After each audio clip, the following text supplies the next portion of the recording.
สวัสดีค่ะวันนี้มาเจอกับนางซ่องผู้สาวฝั่งของนะคะ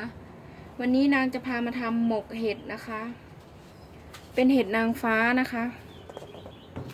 ดอกขาวนะคะดอกดำหาซื้อไม่ได้เนาะก็เอาดอกขาวแทนแล้วกันนะคะเห็ด3 แพ็คนะคะนางซื้อมาแพ็คละ20 บาทเนาะ3 แพ็คแล้วก็เอามาฉีกเป็นเส้นๆอย่างนี้นะคะแล้วก็ล้างนะคะแล้วก็มาดูส่วนผสมอื่นกันนะคะอันนี้ก็จะมีพริกแห้งนะคะพริกนี่ตามชอบนะคะถ้าชอบเผ็ดก็ใส่เยอะได้นะคะอันนี้ก็จะเป็นหอมแดงกระเทียมตะไคร้ซอยไข่ไก่2 ฟองนะคะแล้วก็จะมีใบแมงลักกับใบมะกรูดนะคะโอเคก่อนอื่นเราต้องนำพริกหอมแดงกระเทียมตะไคร้ไปตำให้ละเอียดนะคะ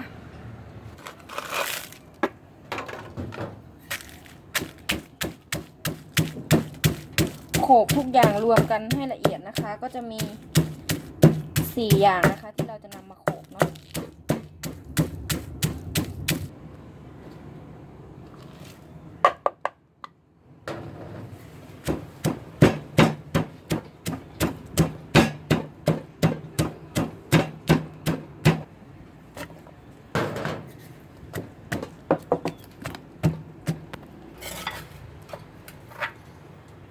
นี่นะคะเครื่องที่เราโขลกเนาะ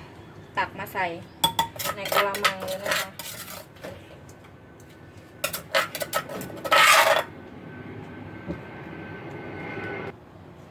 เกลือป่นนะคะปลายช้อนชาพอนะคะ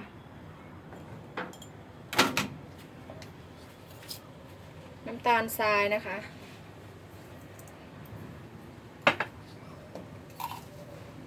ผงนัวนะคะ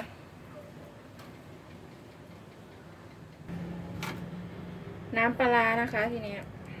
น้ำปลาต้มสุกเนาะ2ใส่ไปสัก3 ช้อนแกงก่อนนะคะ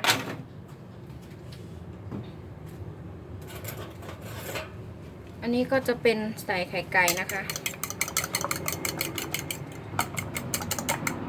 ไข่ไก่นะคะใส่ลงไปเลย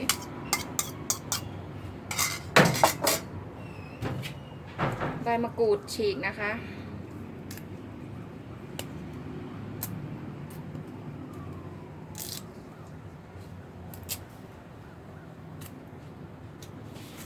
ทีนี้ก็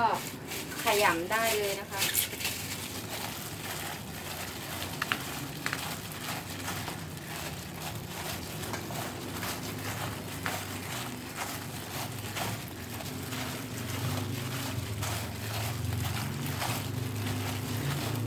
อันนี้คือหมกเห็ดนะคะสูตรสาวนางเองนะคะ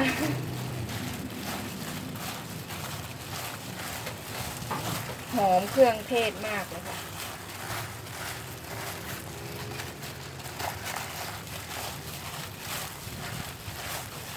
ขั้นตอนนี้ก็ชิมได้นะคะเอานิ้วแตะๆดูได้นะคะแต่นางจะไม่ชิมนะ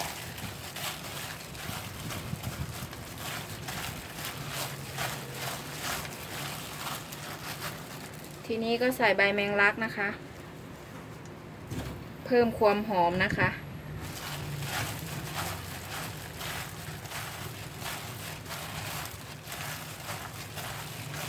อันนี้จะหมกหม้อหรือหมกใบตองก็ได้นะคะถ้าหมกใบตองก็จะหอมเข้าไปอีกนะคะนางวันนี้นางก็มีใบตองอยู่เนาะนางก็จะหมกใส่ใบตอง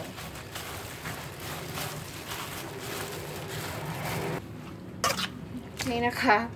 เมื่อกี้ขออนุญาตถอดถุงมือออกนะคะเพราะว่ามันไม่ถนัดนะทุกอย่างเข้ากันแล้วนะนางกลัวมันจะจืดไปเนาะนางก็จะเพิ่มปลาร้านิดนึงนะคะ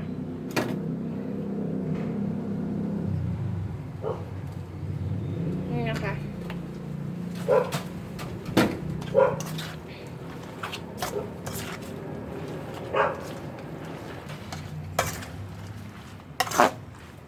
นี่นะคะทีนี้เราก็จะไปห่อกันเลยนะคะไปหมกกันเลย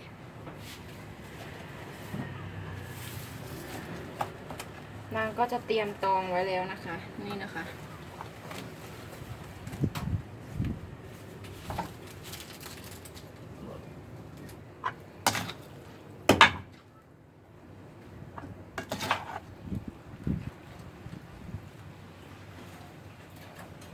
ช้อน2นะคะตอง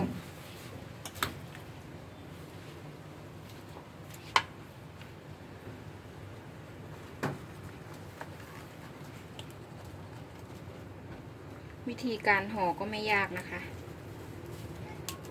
ไม้จิ้มฟันกัดเลยนะคะ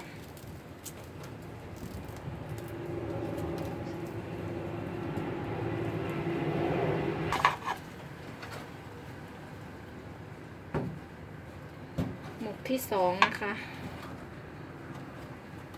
นางจะห่อให้ดูอีกหมกนี้ก็เดี๋ยวจะไปดูตอนนึ่งกันเลยแล้วกันนะคะเพื่อเป็นการไม่เสียเวลาเนาะทำกินง่ายๆค่ะหมกแบบลาวอีสานนะคะลาวบ้านนางนี่แหละนี่นะคะโอเควางไว้ก่อนเดี๋ยวนางขอห่อให้หมดก่อนนะคะนี่นะคะเราเสร็จแล้วก็มานึ่งกันเลยเนาะห่อเล็กห่อใหญ่ ไม่เป็นไรค่ะเราทำทานเองนี่นะคะได้ทั้งหมด6ห่อนะคะเห็ด3แพ็คใช้เวลานึ่งประมาณ20นาทีหรือหา30นาทีนะคะก็สุกเรียบร้อยปิดฝาแล้วรอดูสุกได้เลยนะคะ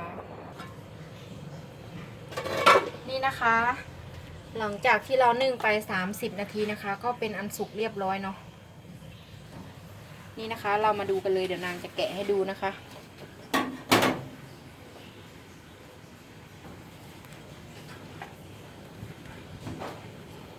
ร้อนๆเลยนะคะหอมมากเลยนะคะ